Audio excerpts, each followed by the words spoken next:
لله رب العالمين اللهم صل وسلم وبارك على محمد وعلى آله وصحبه أجمعين.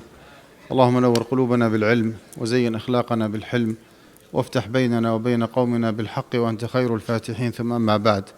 As I said in the introduction, it's a very detailed and long topic. Just FYI, this PowerPoint presentation has 385 slides.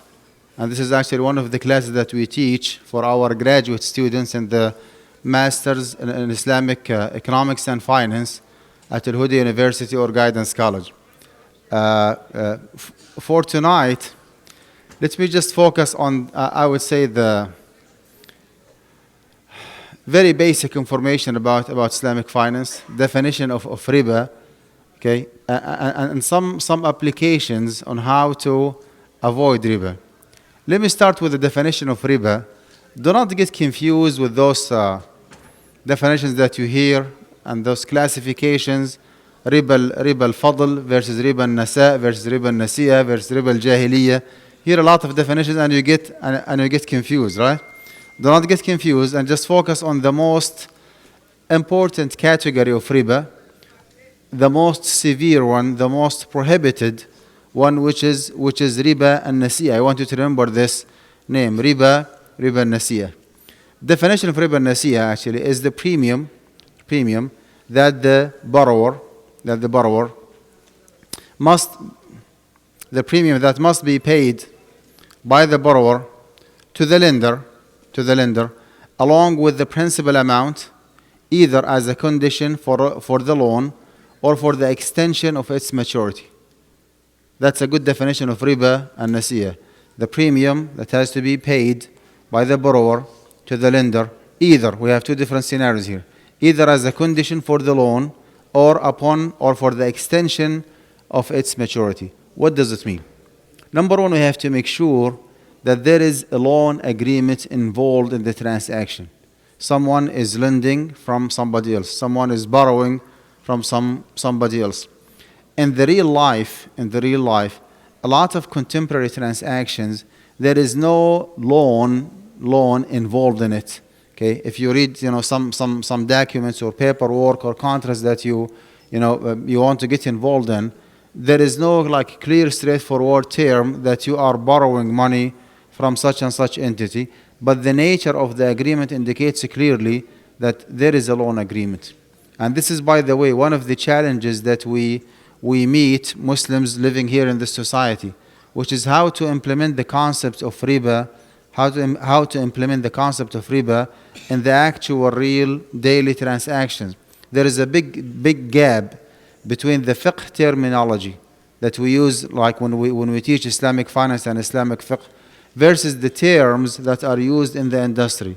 Sometimes you get introduced to a payment called overdraft charge, for example. Overdraft charge. Sometimes you have to pay what is called late fees, right? Sometimes you have to pay administrative fees, and you do not know which of those charges are okay Islamically, where you can go ahead and pay them, and which one of them is not okay. So again, the challenge here actually is to have a very solid fiqh background in riba and Islamic finance in general, and then to implement those concepts in the actual, real daily transactions that we get involved in when it comes to holding a debit card and a credit card and mortgaging a house, opening a saving account and versus checking account, student loans and insurance and on and on. Actually, the list goes on and on and on. Back to the definition, just to remember it again, it is the premium that has to be paid by the borrower to the lender, either as a condition for the loan, or as an extension or for an extension of its maturity. As a condition for the loan, a very good example, you go to Bank of America or to Chase and you apply for personal loan, investment loan, okay, whatever the category of the loan might be. You know from day one that the 10,000 you are borrowing from Chase will not be paid back 10,000. There must be an extra amount paid on top of it, right? That extra amount, that premium that you have to pay on top of it, whether it is a percentage or a lump sum, doesn't make any difference. That extra amount actually is riba. You borrowed $10,000, you have to pay it back $11,000. Principal is 10,000, interest is 1,000. So this is one scenario where riba actually is unavoidable. Riba is unavoidable. I mean you cannot avoid it. Okay, by law, you take 10 and you pay them back 11. The second scenario, where you borrow $10,000 from your Muslim brother, for example. I'm just giving random examples. Okay, and he tells you, okay, here's $10,000, and you have until the end of 2019. If you successfully pay me back before the end of 2019, how many days you have? Around maybe 40 days, right? Okay, 38 days till the end of the year. If you pay me off in full, you're good to go, no consequences. But if you default, if you did not pay on time, or you paid partially, you did not pay the whole amount, there will be some consequences. It could be it could be a lump sum, $10 a day, $50 a day, it could be 1%, regardless of the formula that he or she uses.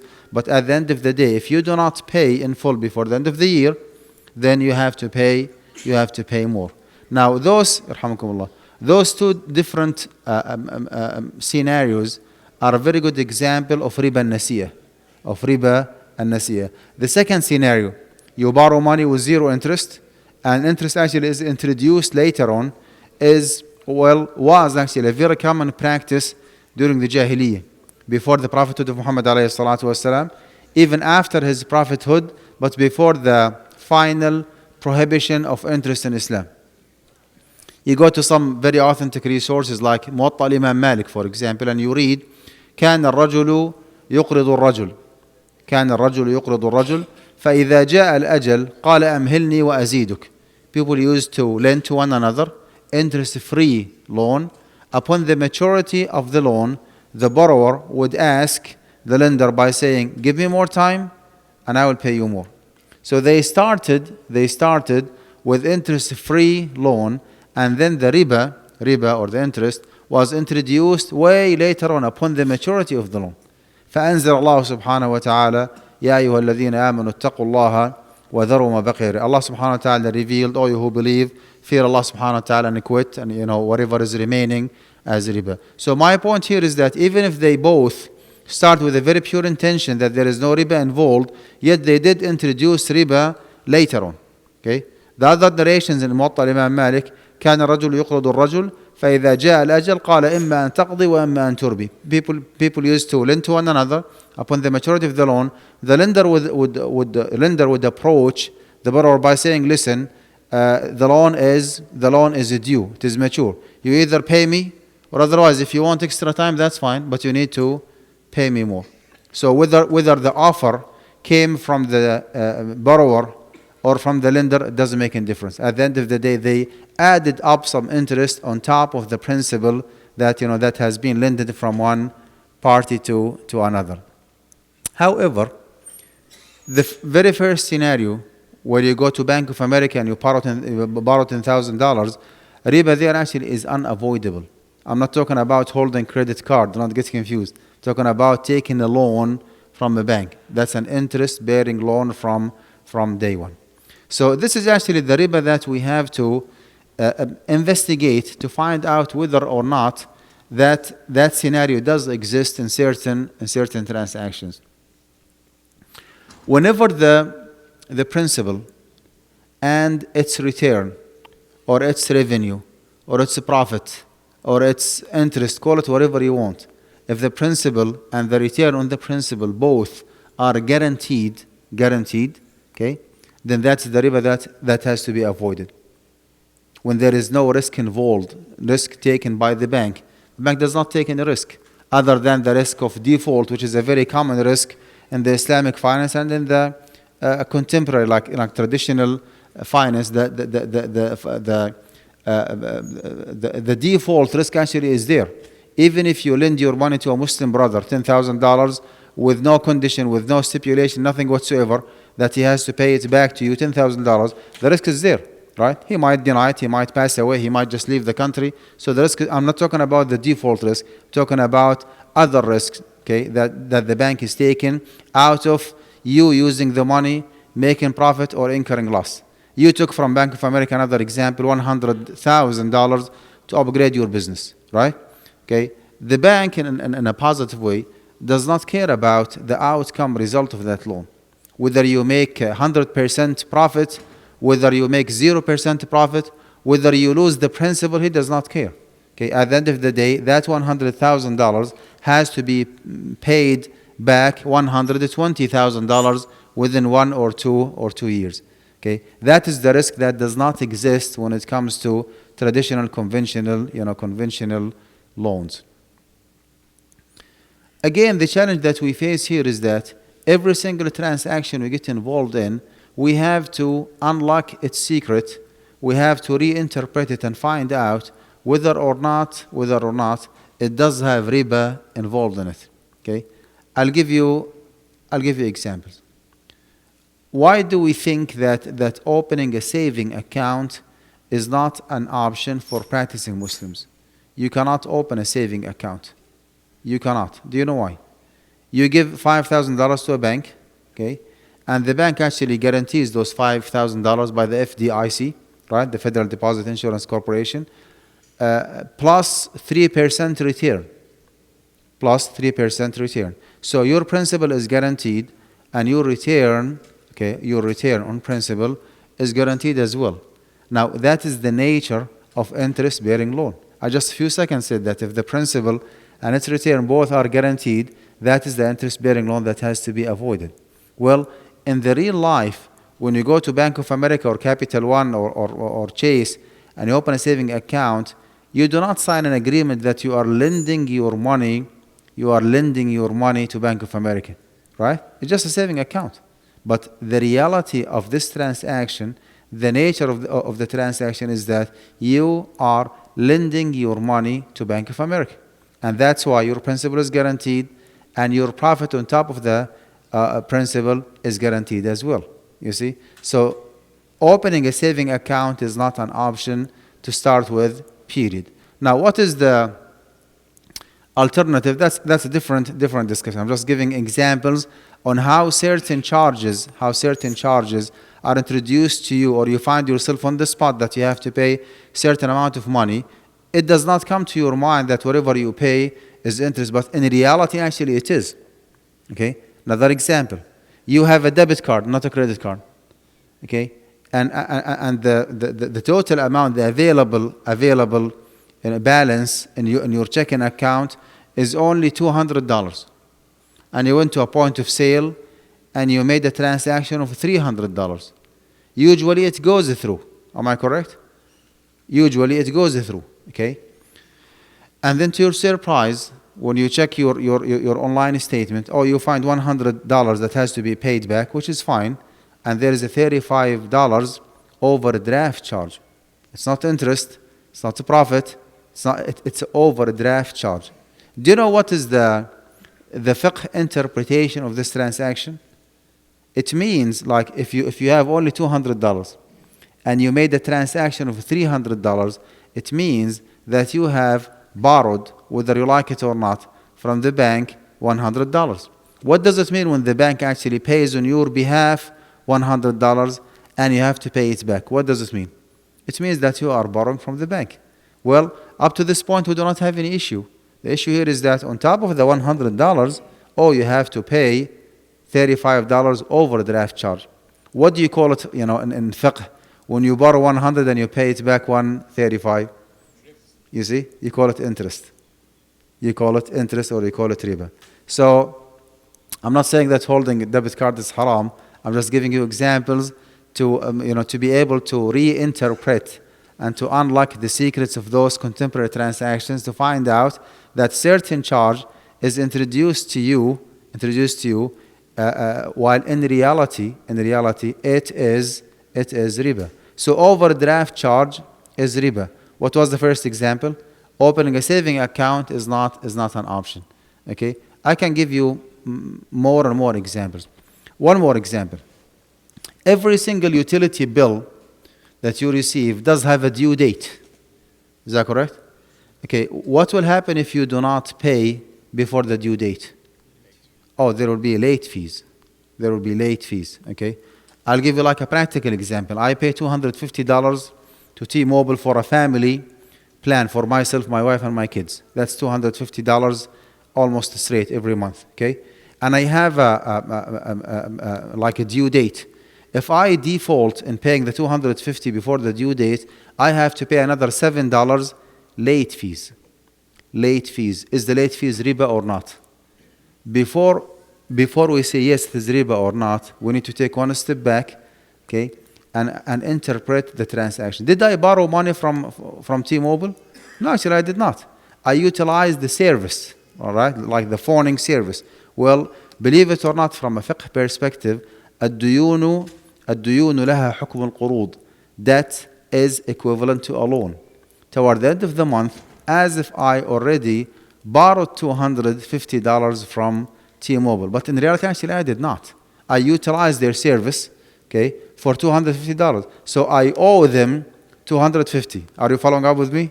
At the end of the month, I owe T-Mobile $250. Okay, whatever I owe them is a debt, right? That is equivalent, in many cases, is equivalent to a loan, as if I have borrowed from them $250. Well, if that is equivalent to loan, then it has to be paid the exact amount. 250 has to be paid 250.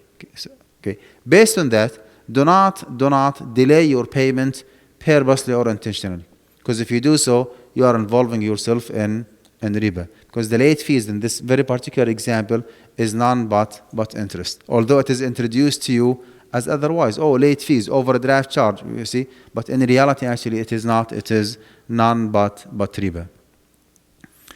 Another opposite example, where a certain charge or a certain amount is introduced to you as riba, straightforward, explicit riba, but in reality it is not.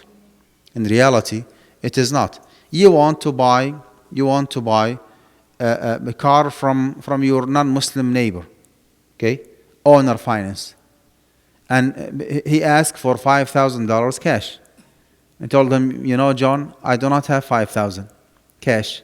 How about an installment? So he did his math. He said, okay, it's going to be for $6,000 total for 1 year. $5,000 price plus $1,000 interest. Okay, and I told him, John, I do not deal with interest. He said, well, I don't care. You take it or you leave it. Okay, it's going to be $5,000 price plus $1,000 interest for 1 year. Okay, do you think that this $1,000 extra that you have to pay is a real interest or not? Okay, if you think it is interest, let me just do some voting here. If you think it is interest, haram interest, raise your hand. Interest. If you think it is not interest, raise your hand. It is not. Some brothers did not raise their hands either. Here is the answer.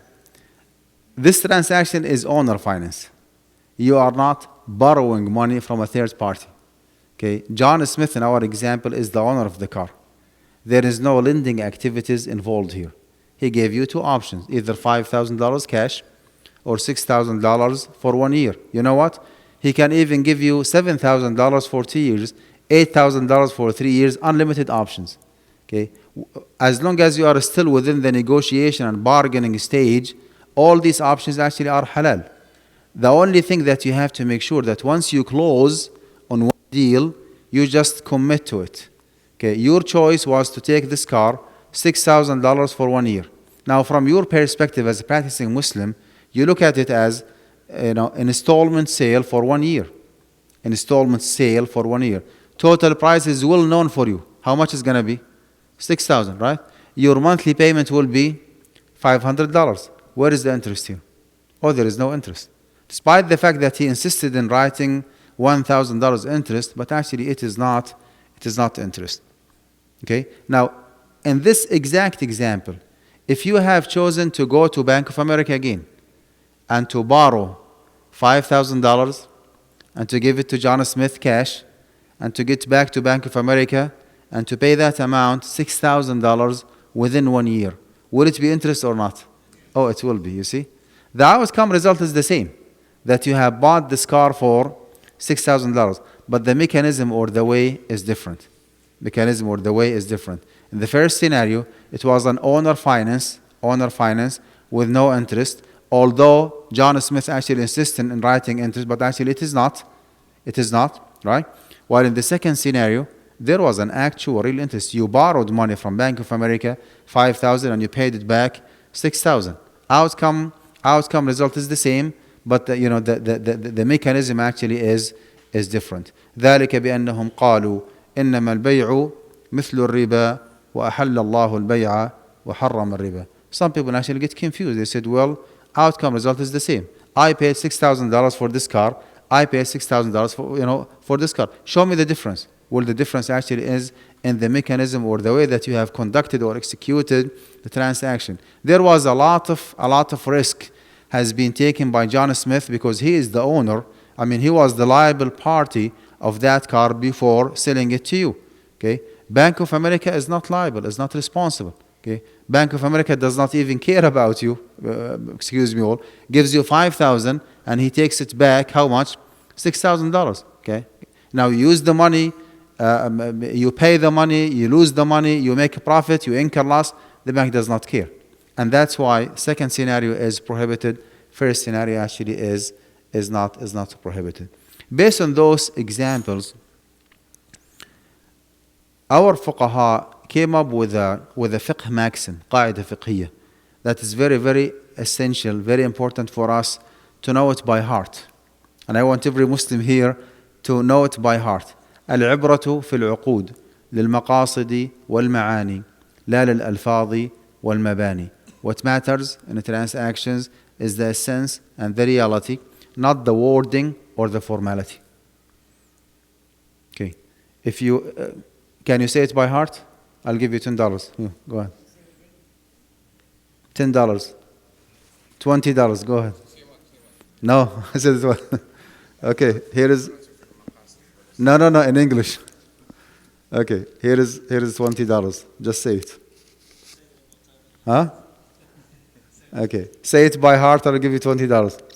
العبرة في العقود للمقاصد والمعاني لا للألفاظ والمباني. Right? Now this is in Arabic. In English, what matters in transactions is the reality and the essence, and not the wording or the formality. What matters, I mean, I've been repeating it 3 times. You know what? I'm going to take my $20 back. Okay. العبرة في العقود للمقاصد والمعاني لا للألفاظ والمباني. What matters in transactions is the essence and the reality, and not the wording or the formality. Which means that even if you try to manipulate or change, okay, or twist the contract, it will not change the reality of the contract. That's the bottom line, right? It will not change the essence or the reality of the contract. Let me ask you this. Why the Prophet ﷺ prohibited بيع العينة? بيع العينة. نهى النبي صلى الله عليه وسلم عن بيع العينة. Okay, what is بيع العينة? بيع العينة actually is to, here's an example. What's your name, my son? What's your name? Mustafa. Huh? Mustafa. Okay. Here is بيع العينة. I tell Mustafa, okay, I'm selling you this phone for $100 in installment. Credit sale. You pay me back later on. Right? So apparently Mustafa is the owner of the phone. Is that correct? And he owes me how much? $100.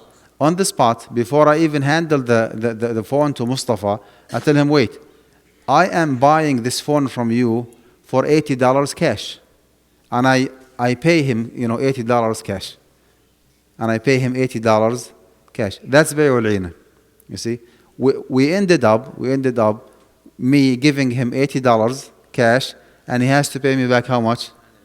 And we just involved the phone in between to show others here that, we do not deal with interest. Alhamdulillah, Mustafa and I are very practicing Muslims. Riba is haram. There is no riba. The transaction is perfectly fine. But in reality, it is an interest-bearing loan. I have lended Mustafa $80 cash, and he has to pay me back $100. Prophet ﷺ prohibited that. Do you know why? Because العبرة في العقود للمقاصد والمعاني لا للألفاظ والمباني. What matter? You say it, but with no $20. Go ahead. Yeah. What matters in transactions is the essence and the reality, not the wording or the formality. So even if we just manipulate the terms, myself and Mustafa, trying to make it halal, actually it is not. It is not halal. It is not right, because there was no intention or plan to buy or to sell the phone. It was just a trick. I mean to cover an interest-bearing loan. I gave him $80 and he's going to pay me back $100. You see? Now from this hadith, Nahi Nabi Sallallahu Alaihi Wasallam and Bay al-Een and some other evidences, our scholars concluded this fiqh maxim: العبرة في العقود للمقاصد والمعاني لا للألفاظ والمباني. What matters in transactions? Go ahead. No, thank you. I'm good. العبرة في العقود للمقاصد والمعاني لا للألفاظ والمباني. What matters in transactions is the essence and the reality, and not the wording or the formality. Here you go. MashaAllah. So this is actually like a very important introduction to the topic. Now we know the definition of riba, right? Which is the premium that has to be paid, the premium that the borrower has to pay to the lender, either as a condition for the loan or otherwise, for the extension of its maturity. For the extension of its maturity. Now our job is to investigate and to find out whether or not there is a loan involved here, right? Whether or not there is a loan involved here. Let's take some practical examples. Okay, do you think that using credit card for Muslims living in this society, is it halal or not? It depends. That's a good answer. Before you jump to a conclusion, again, you need to break down. You need to unlock the secret of a credit card. What does mean credit card? When you hold a credit card, it means that you have a line of credit. You have an authority, okay, to borrow money up to a certain limit from a certain borrower called the credit card company, and that money could be used for for purchasing items, for paying bills, and for cash withdrawal. Is that correct? Okay. Now, what kind of concern we have here? I mean, why you always ask about credit card? Because before you proceed with the transaction, you have to sign an agreement, either online or on paper, that you are willing to pay extra amount in certain cases, right? For example, you get a Chase credit card, and you have 18 months introductory period. What does mean introductory period? As long as you commit to paying the minimum payment, there is no interest. There is no interest. After 18 months, you have to make sure that you pay off your outstanding balance in full. Outstanding balance in full. Okay. Part of the agreement, okay, between you and Chase is that after the end of the introductory period, right, you have a monthly statement. If you pay it in full, number two, before the due date, there is no interest, right? But if your outstanding balance for this particular month is $1,000, few days before the end of the cycle, okay, or the month, you paid $800. Well, the $200 remaining balance will not stay $200. They're going to charge you interest on it, right? But if you pay it in full before the due date, then you're good to go. I mean, you can continue using your credit card without paying interest, okay? If you use your credit card, not debit card, for cash withdrawal, you stop by any ATM machine, okay, and you draw some cash money, you will be charged two different charges. Service fees, which is I think a lump sum $3 or maybe certain percentage of the actual amount, which is fine, that's the service fees. And number two, you have to pay interest. You have to pay interest. Okay. What will happen if you pay your monthly balance in full before the due date, and you do not use your credit card for cash withdrawal? Will you be paying interest or not? No. There is no interest, right? No, zero interest. Okay. Now, when there is a very high possibility, especially for practicing Muslims, mashallah, like you all here, when there is a very high possibility that you can use your credit card for years and years without committing the sin of paying interest, would that make the whole transaction halal 100%? The answer is no. Would that make it haram 100%? The answer is no. Okay, it is something in between. Okay. Now this particular scenario is called haramun li ghayrihi, prohibited for other causes. Prohibited matters in our deen, in our sharia, are of two different kinds, right? Or two different levels. There is something called haramun li dhatihi, prohibited for itself. Prohibited for itself. And there is something else that is less prohibited than the first one, called haramun li ghayrihi, prohibited for other causes. Take for example intoxication, drinking, right? Drinking khamr is haram. Drinking khamr is haram. Now, buying and selling and commissioning and transporting and trading in khamr is haram as well. Am I correct? Can anyone claim here that selling khamr is equivalent to drinking khamr? No, actually they are not equivalent. Both are prohibited, do not get me wrong. Both are prohibited, but drinking actually is haramun li dhati, prohibited for itself, while buying and selling and trading and transporting actually is haramun li ghayrihi, prohibited for other causes, because whatever is prohibited for other causes might lead or mislead you to commit whatever is haramun li dhati. Okay? When it comes to why we have this classification, why we have to classify prohibited matters to haramun li dhati and haramun li ghayri, because there are some consequences here. Our fuqaha said al-haramu li dhatihi la tubihuhu illa ad-darura. Whatever is prohibited for itself cannot be permitted unless there is a necessity. In some cases like life or death situation, right? And whatever is prohibited for other causes would be permitted in case of public and general need. وَالْحَرَامُ لِغَيْرِهِ تُبِيحُهُ الْحَاجَةِ. Now, if you want to classify holding credit card, using credit card, is it haramun لِذَاتِهِ, prohibited for itself, where riba is unavoidable, or is it haramun لِغَيْرِهِ where riba is avoidable? Haramun لِغَيْرِهِ. Okay. So according to this qaida, to this fiqh maxim, الحرام لغيره تبيحه الحاجة. الحرام لغيره تبيحه الحاجة. Whatever is prohibited for other causes would be permitted as long as there is a need. Now, is there, generally speaking, your need is different than mine, different than Mustafa, but generally speaking, do we need to use credit card here in this society? Do we need it? I mean, some points of sale do not accept cash money, do not accept personal checks, do not accept debit card. Well, it has to be credit card. To build your own credit history, you have to use a credit card. So there is a public and general need in this society. If I'm to go back home to Saudi Arabia or to Algeria or to Pakistan or to Jordan, believe it or not, using this credit card is haram.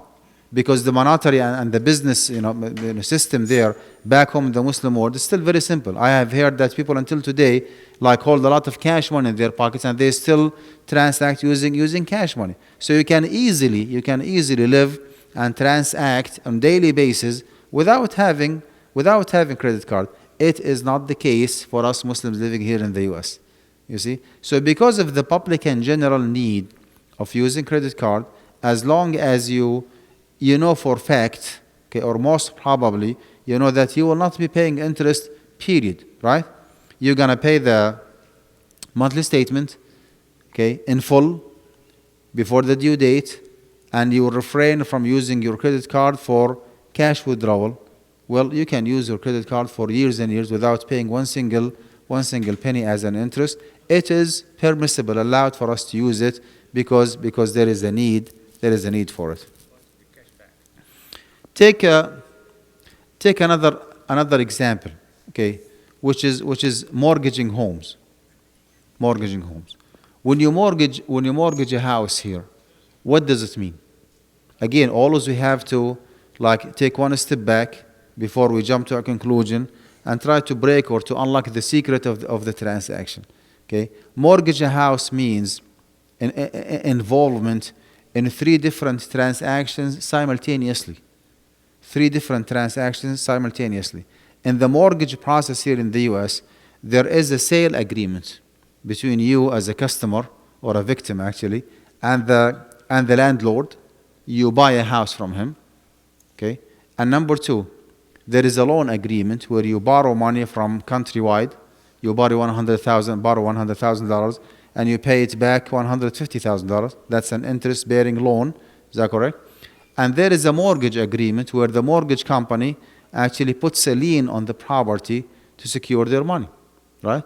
We do not have any issue with the sale agreement. We do not have any issue with the mortgage agreement, okay, where the lender actually puts a lien on the property to secure his money, because that's even in the Quran. وَإِن كُنتُمْ عَلَى سَفَرٍ وَلَمْ تَجِدُوا كَاتِبًا فَرِهَانٌ. الرهان actually is the mortgage. But the only issue we have here is that, there is an interest-bearing loan involved. You borrow $100,000 from the bank and you pay it back $150,000. This is a straightforward and explicit interest-bearing loan. And the riba here actually is for itself. It is unavoidable. It's not like using credit card.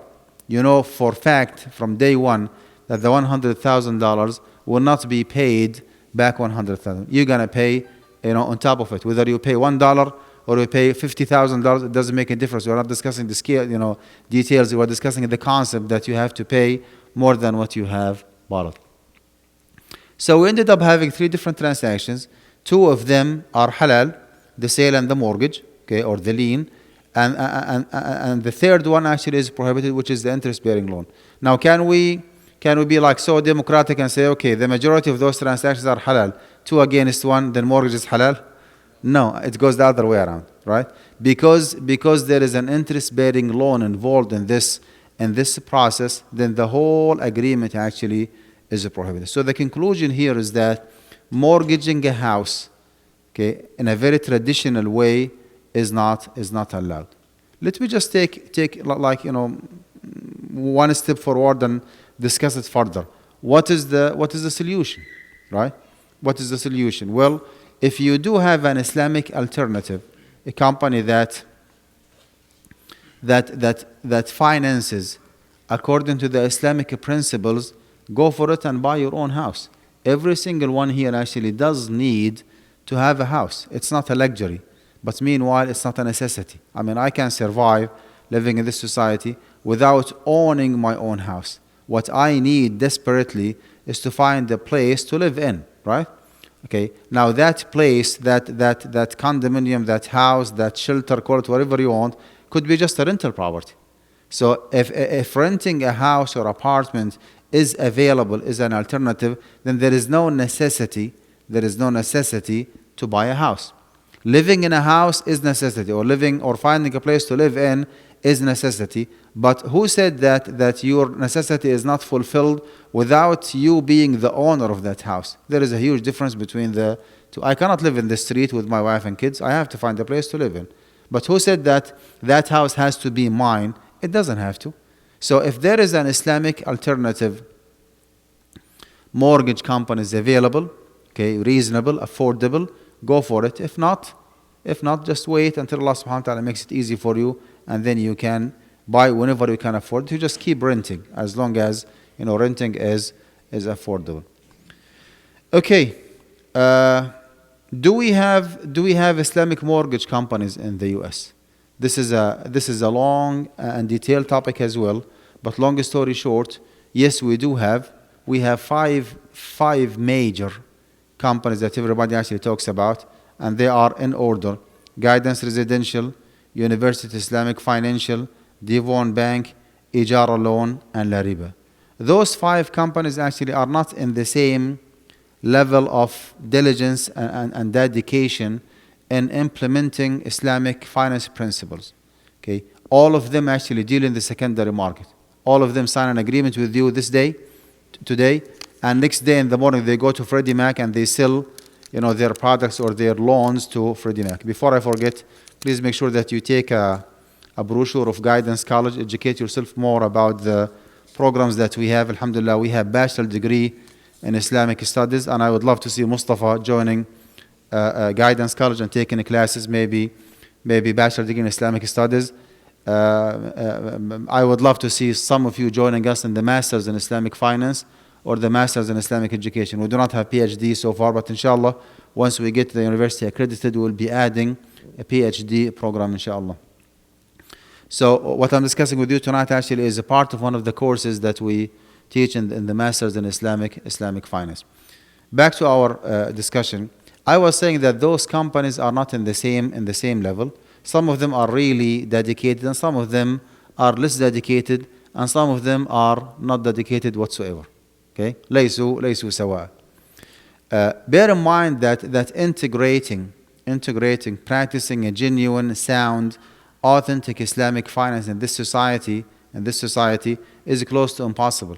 The whole system actually is a capitalist, traditional, economic and finance system. So integrating again a genuine, sound, real Islamic finance within a non-Islamic finance system is close to impossible, because there is a severe incompatibility between the two. Okay, Islamic finance actually is based on profit and loss sharing, while the traditional finance is based on risk shifting. One person or one party takes the whole risk, and the other party takes no risk. Okay, mortgage companies do not take any risk whatsoever. They lend you the money. Okay, they give you $100,000. You take it back. You pay it back 150. When there is a genuine and sound Islamic finance practice, okay, it's not the case.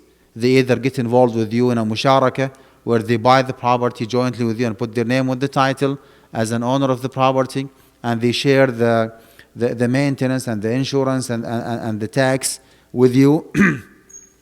And if you change your mind, they put the property in the market for sale.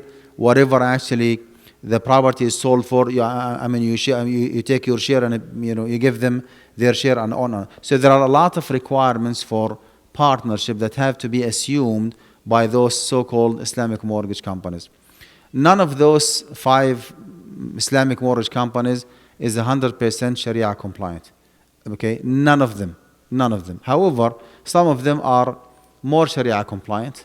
They spend a lot of money, a lot of time and effort to come up with a product or with a contract that is up to certain limit, a Sharia compliant one, and does comply with the secondary market in the US, does comply with the Freddie Mac and Fannie Mae. In our Fiqh Council, the Assembly of Muslim Jurists of America, AMJA. By the way, have you heard about AMJA? AMJA? Can I see hands? Have you heard about AMJA? طيب. We did our homework back in 2014, and we studied actually in details the contracts of those 5 companies, and we concluded that Guidance Residential does have, I would say up to certain limit, a Sharia compliant contract. They go with the diminishing partnership. They buy the property jointly with you. They have their own justification, okay, to excuse themselves from paying the tax and the insurance and the maintenance. But at the end of the day, they are owners. They put their name on the title as an owner. So we concluded that the best available option. We are very practical in AMJA. We are not idealistic people. We are practical and reasonable individuals. So we came up with the conclusion that if you want to buy a house, then you go with Guidance Residential, first. If Guidance is not available for some reason, then you have 2 different companies who are on the same level: UIF, University Islamic Financial, and Devon Bank. Recently, 1 year or 2 years ago, UIF, University Islamic Financial, have invited a specialized Islamic finance brother and a colleague. His name is Dr. Abdul Bari Mashal. And he did some modification in their Murabaha agreement and their Ijara agreement. It was up to the satisfaction of some members in the Resident Fatwa Committee, where I'm one of them, and it was not up to the satisfaction of some of those members. I was not happy with whatever he changed. Some other members actually were happy with whatever he has changed in the agreement. So based on that, we have some members within the Resident Fatwa Committee are okay with the UIF, including our Sheikh Dr. Salah Al-Sawi. So in order: Guidance Residential, University Islamic Financial, Devon Bank. And you cannot go further. Ijara loan is disapproved. La riba is disapproved by AMJA. So you either go with Guidance Residential. If not, then make it UIF. The good news here is that UIF again, has been approved by some of our members, and they do have commercial and residential as well. They do have commercial and residential as well. If not, then you can go with the Yvonne Bank. I know that you have a lot of questions. We did not discuss actually maybe just 1% of the presentation, but that would be inshallah enough from my side, and inshallah I will open the floor for you for question and answer starting from my right side. مشايخ خير. تفضل يا شيخ. No, it's not. It's not. فإذا اختلفت هذه الأصناف فبيعوا كيف شئتم إذا كان يدا بيد. As long as the transaction is an immediate one, there is no intentional delay. You can do currency exchange with inequality, right? If you do have American dollars and you want to buy some Jordanian dinars, right? 100 US dollars is equivalent to 70 Jordanian dinars. As long as you according to the hadith, you give the 100 and you take the 70 dinars, you're good. There is no riba involved here at all. What do you mean by currency market?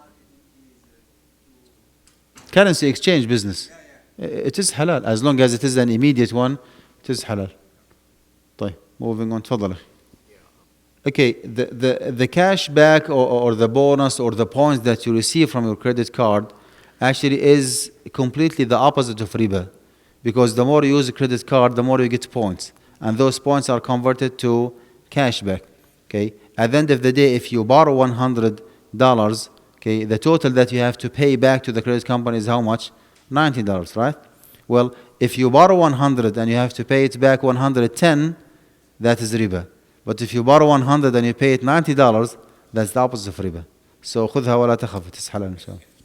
UIF actually does finance commercial projects. They do have commercial. I wish Guidance Residential can upgrade. There was a Guidance brother actually who attended Salat al-Jum'ah. Is he here? Guidance Residential? Guidance? طيب. So is it permissible to go to university? UIF? As I said, some members in AMJA are okay with it. So forget about my personal opinion. Just go with Sheikh Salah al-Sawi's approach and خذها ولا تخف. طيب, let me just take another question. I will get back to you, inshallah. No, only one. The second one will be riba, brother. That's a service fees actually, like a renewal or issuance fees. It's okay. Wiring fees is okay. Service fees is okay. You use like a Western Union, right?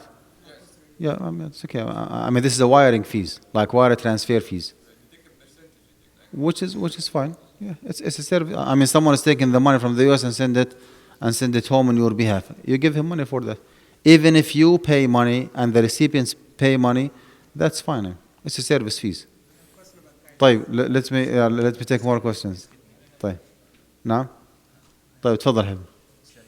Well, what you need to care about actually is the soundness of the agreement between you and Guidance Residential, and not the source of fund that Guidance Residential is depending on.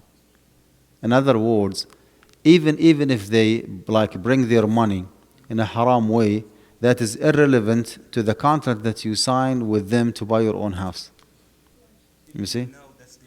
Oh yeah. And the evidence for that, akhi, is that the Prophet ﷺ, Sayyidul Khalq, used to transact with the mushrikeen in Mecca, right? And he used to transact and make business with the Jews in Medina. And both communities actually were committing riba, mushrikeen Mecca and Yahud in Medina. It was never ever reported that the Prophet ﷺ refrained from conducting a transaction before asking the potential buyer or seller, where did you get your money from? Is your money haram or halal? Did you borrow it or not? Let me ask you this. What if you have a grocery store and one of your clients actually borrowed money from Bank of America and came to your store to buy some soda and chips? Are you going to sell him or not? Well, you give him bida'ah and he gives you money. Where did he get the money from? That's his business. That's his business, absolutely his business. طيب,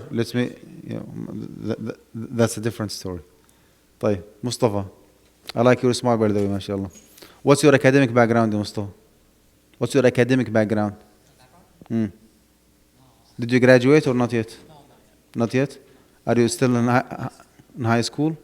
طيب. I want you to consider guidance college for Islamic studies. Let me talk to you, inshallah, individual after we finish. Okay? I see you, mashallah, potential scholar.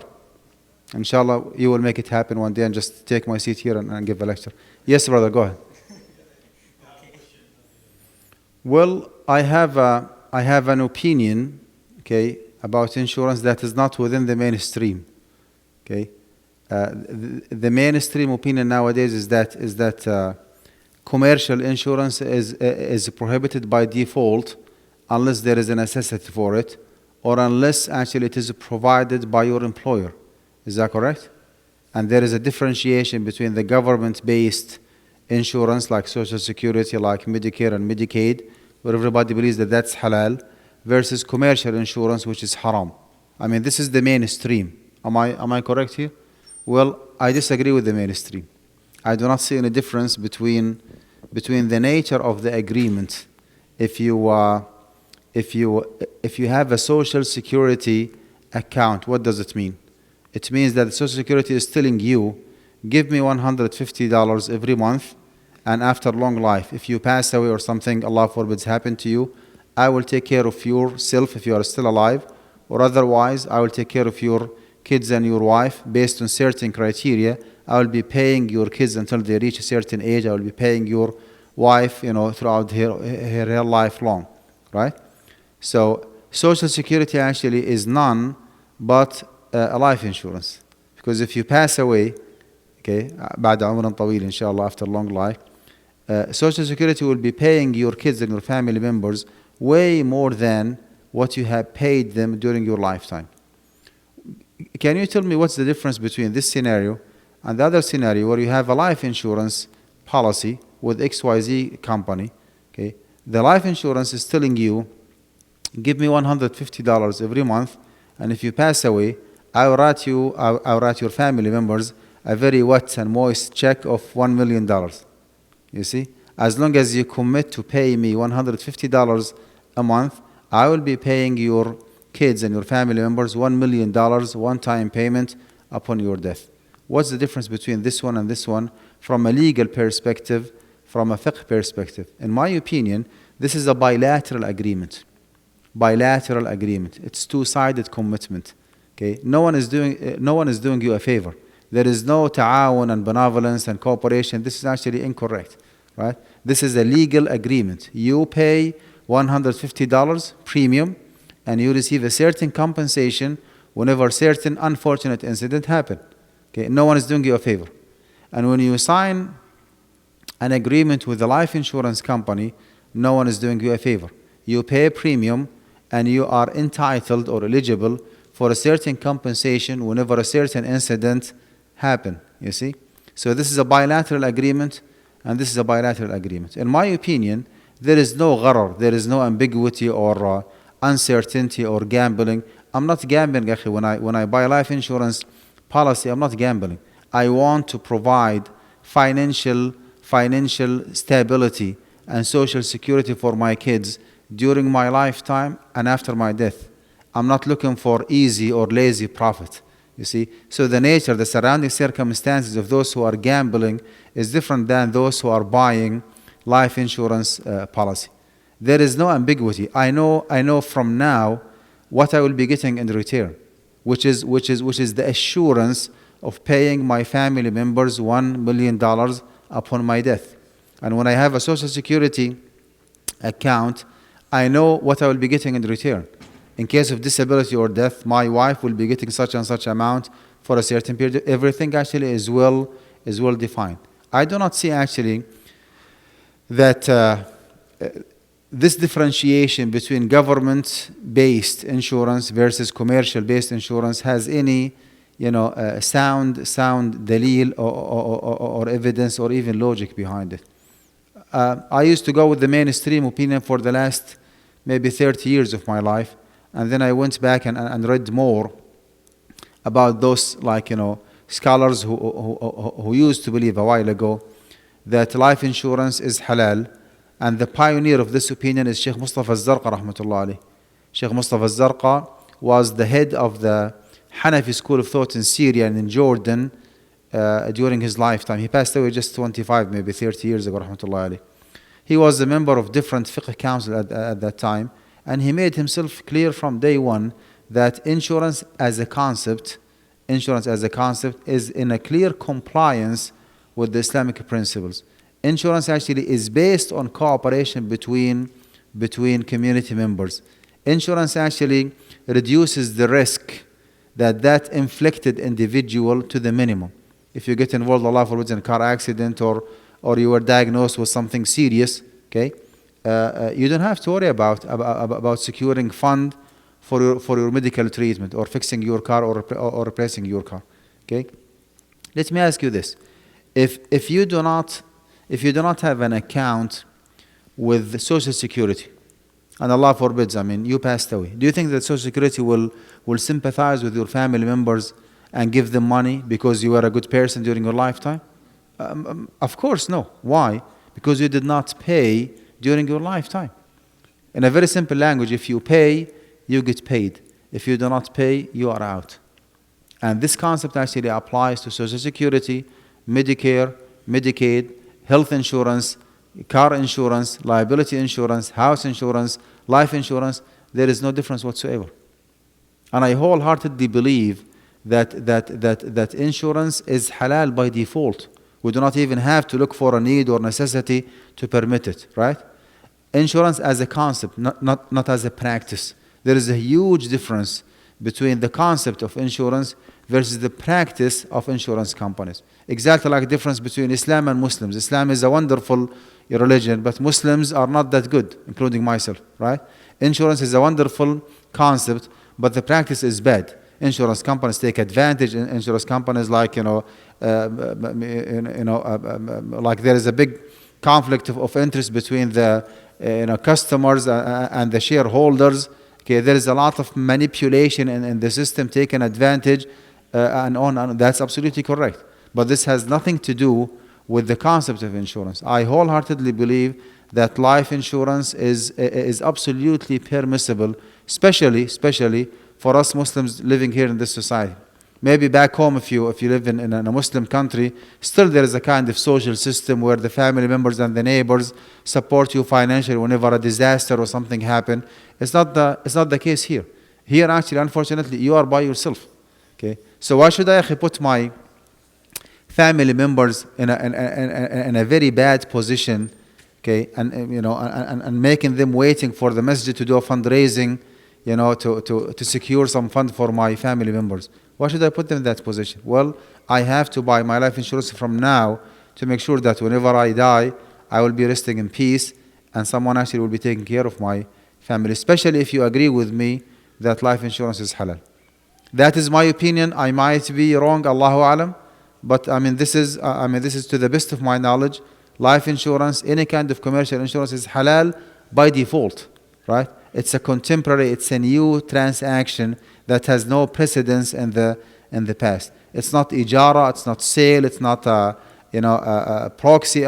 Just a brand new transaction that people actually came up with. There is no jahala, there is no uncertainty, there is no ambiguity, there is no riba, there is no qimar or gambling.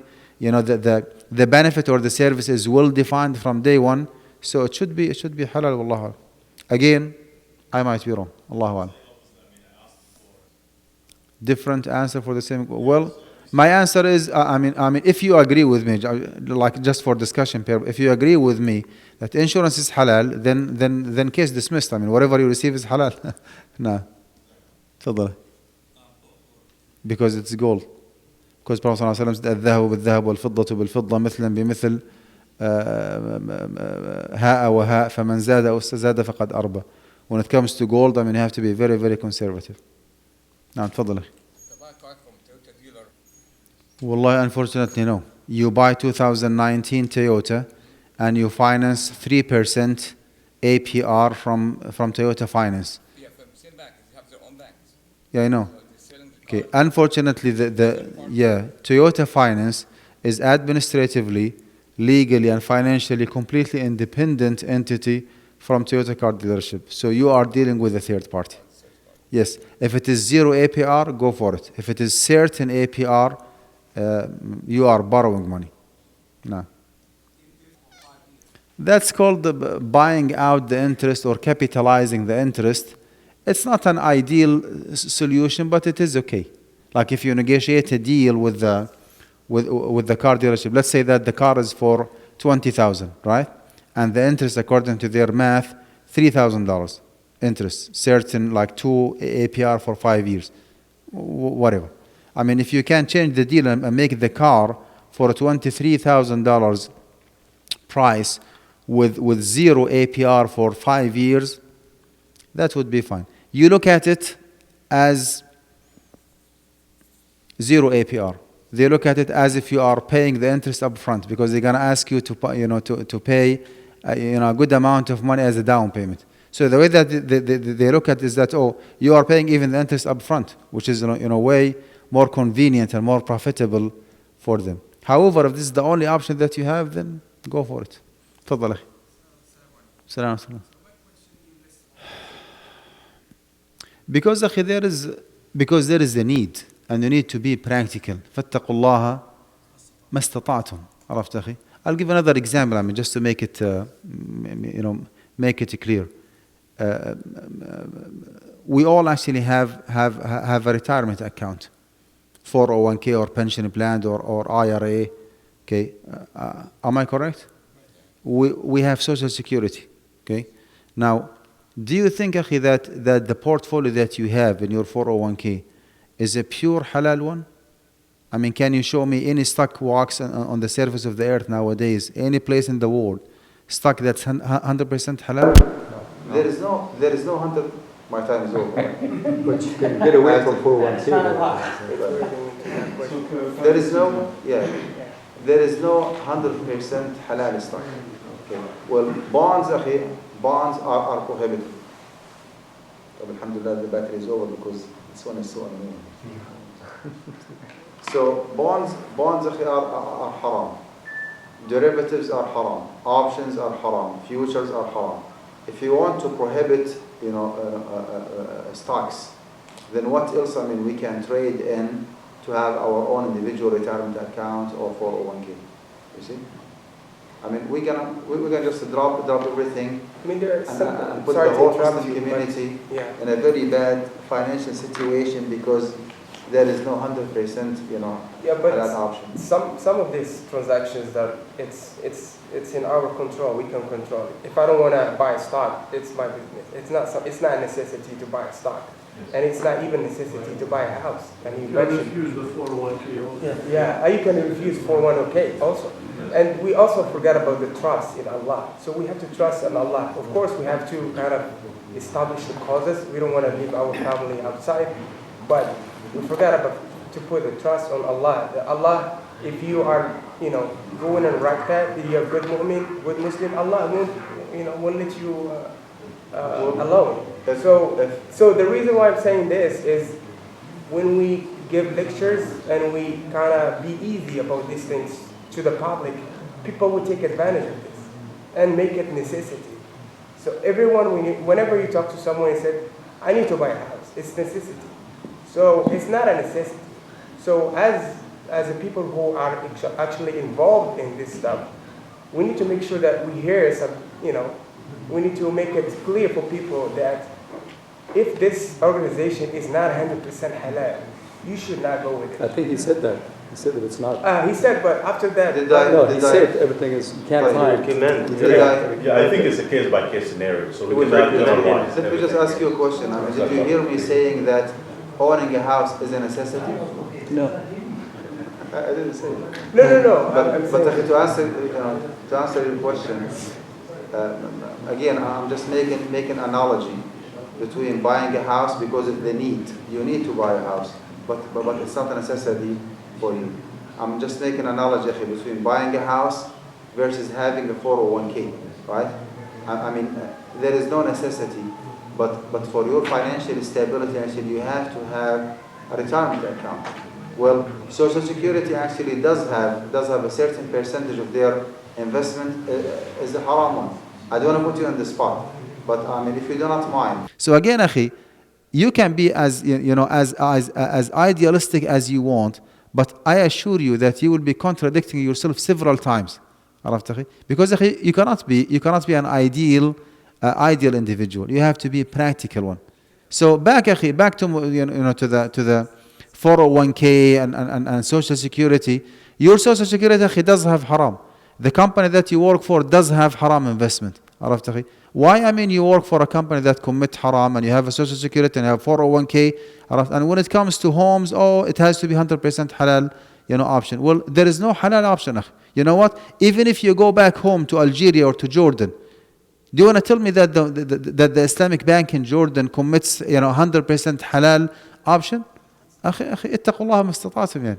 I mean, you can be أخي الكريم, you can be as pious, as religious as you want, but you cannot أخي enforce this ideology in the Muslim community at large. You be as conservative as you would like to, and there is a huge difference أخي between taqwa and fatwa. Okay, taqwa, I'm not done. Taqwa أخي is to be in the safe side. I mean, go wallahu ma'ak.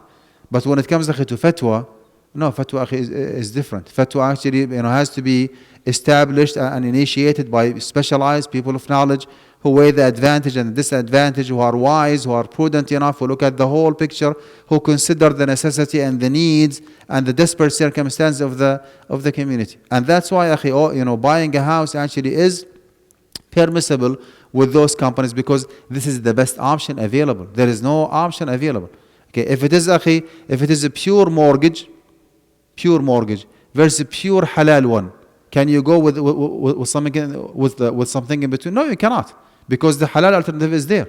But in the real life, there is no 100% halal alternative. That's why we have to compromise a little bit.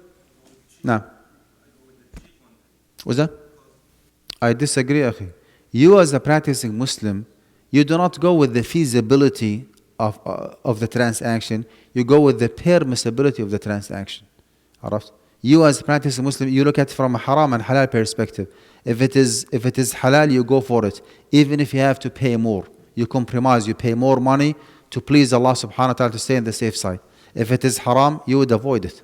So you cannot, you cannot compare Guidance Residential with Bank of America. There is no way to compare it. Even if Guidance Residential charges you 5% profit, and Bank of America charges you 3% interest, I would go with Guidance. Despite the fact that Guidance is not pure 100 halal percent option, but this is the best option available in the market for the time being. And I would never actually go with Bank of America. I wish my point is clear, akhi. It's not the feasibility, which one is cheaper. No, it is the permissibility. I mean, that's why we are here. I mean, if riba is okay, then I'm wasting my time here. Yes, akhi, go ahead. To the best of our knowledge, based on our analysis, actually, I'm one of those people who have read those contracts, 85, 90 different pages, wallahi, word by word, sentence by sentence. And even I hired someone with a finance background to sit next to me. So when I was reading, I just want to make sure that my understanding of the legal terms is correct. We did our own analysis, and we found out that Guidance is more Sharia compliant than UIF and Devon Bank. Their mode of finance is different. Their mode of finance is called diminishing partnership. They buy the property jointly with you. You buy 5% and they buy 95%, and you start renting their share. You start renting their share and buying their share gradually. So next month you become 6% owner and they go down to 94, all the way until you become 100%. You kick them out of the deal. That's why they call it diminishing or declining, partnership. Now, Devon Bank and UIF both do not go with musharaka. They go with murabaha. Murabaha means cost plus, which means, theoretically speaking, they're supposed to buy the property, close on it, and then sell it back to you. They buy it spot sale and they sell it back to you credit sale. But this actually does not happen in the real life. They do not buy before they sell. That's why we have a big question mark when it comes to the soundness of their practice. It's not the model of finance. No, it is the way that they practice it. عرفت أخي? When it comes to ijara, they ask you to sign an agreement that you are buying and leasing, buying and renting the property at the same time, which is something makes no sense whatsoever. You cannot wear two different hats at the same time, right? You are either a buyer with certain duties and responsibilities and privileges as a buyer, or otherwise you are a tenant, right? Or a lessee with certain duties and responsibilities. You cannot be both. Okay, they do so, just to comply with Freddie Mac, and that's why I have a big question mark, on both Devon Bank and University Islamic Financial. At the end of the day, akhi, we said as a fiqh council, guidance residential is okay for those who want to buy. If not, for some reason, if you disqualify or you cannot get it, or your guidance is not licensed in your state, then you go with UIF and then go with Devon Bank. Something is better than nothing. 50% halal is better than 100% haram. You see? فاتقوا الله ما استطعتم. Be conscious to your Lord as much as you can. نعم أخي تفضل. Well, first of all, Akhil Karim, limit yourself to, whenever you set your own portfolio, limit yourself to stocks, no bonds, okay, and no derivatives, مشتقات المالية. Now, within the stocks option, okay, make sure that those stocks belong to companies with the halal core business. Okay, not halal business, halal core business, because there is no halal business 100%. عرفت أخي? Every single stock أخي does have a certain percentage of haram. Every single stock. Whether that haram comes from haram investment or haram asset or high debt asset ratio, there is a certain percentage of haram involved. Now your job is to investigate and to go with the minimum haram available. If you have two stocks in the market, one of them was 70% haram and the other one with 30% haram, you cannot buy this one, you can buy this one. If you have a word to say, in the real life, it depends on what kind of investment or retirement account you are talking about. Is it employer-based one, like 401k or 503b if you work for non-for-profit organization, or it is an individual-based, okay, like individual retirement account or brokerage account or mutual fund. It depends. If you have a word to say, then you have to make sure that your portfolio is as halal as possible. If you do not have a word to say, just keep your portfolio as is and just track the haram percentage involved. If you came up with the conclusion that your 401k with Shell or with ExxonMobil, for example, they have tens of thousands of employees and they cannot actually give you, the liberty and the freedom to choose and to custom design your own portfolio, right? This is what you have. You take it or you leave it. You have option 1, 2, 3, and 4, right? So you sit with your financial advisor and choose the least prohibited or the minimum prohibited option and just go for it. If you concluded that my portfolio has 20% haram and 80% halal, keep it as is. Whenever you receive your money, get rid, dispose the 20% and keep the 80%. But do not drop the whole 401k because it's not pure 100% halal as the brother was suggesting it. Clear, Akhi? Yes, sir. And I did not say that you have to have a life insurance. I said that life insurance is permissible. And I want to ask you, what's the difference between the social security that you have and the life insurance? طيب يا إخوة, again, make sure that you take a brochure and join us in Guidance College. You don't have to be a degree student. You can just take some classes. Okay, if you are interested in Islamic finance, you can take. Yes, it is. Final word on